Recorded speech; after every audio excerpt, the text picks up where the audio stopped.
ગઈકાલ તારીખ 3/2/2026ના રોજ કાલાવડ ગ્રામ્ય પોલીસ સ્ટેશનમાં એફઆઈઆર નંબર 88/2026 દાખલ થયેલ હોય,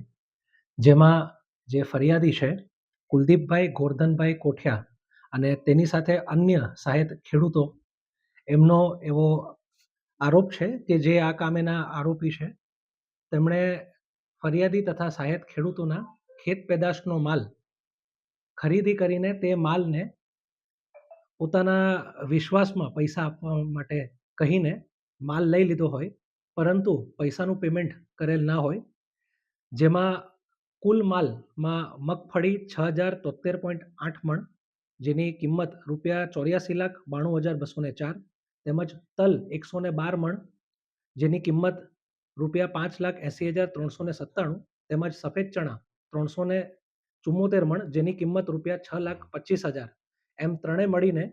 કુલ કિંમત 96,97,601 ની ફરિયાદી તેમજ અન્ય ખેડૂતોની સાથે છેતરપિંડી, વિશ્વાસઘાત તથા ઠગાઈ કરેલની ફરિયાદ નોંધાયેલ હોય અને આરોપી હાલ ફરાર હોય તેને શોધવા માટે અત્રે તજવીજ આરંભ કરેલ છે. હાલ એક જ આરોપી દિલીપભાઈ સાવલિયાનું નામ સામે આવ્યું છે. ફરિયાદમાં એક જ આરોપીનું નામ છે. મૂળ આરોપી કાલાવડ તાલુકાના જ છે.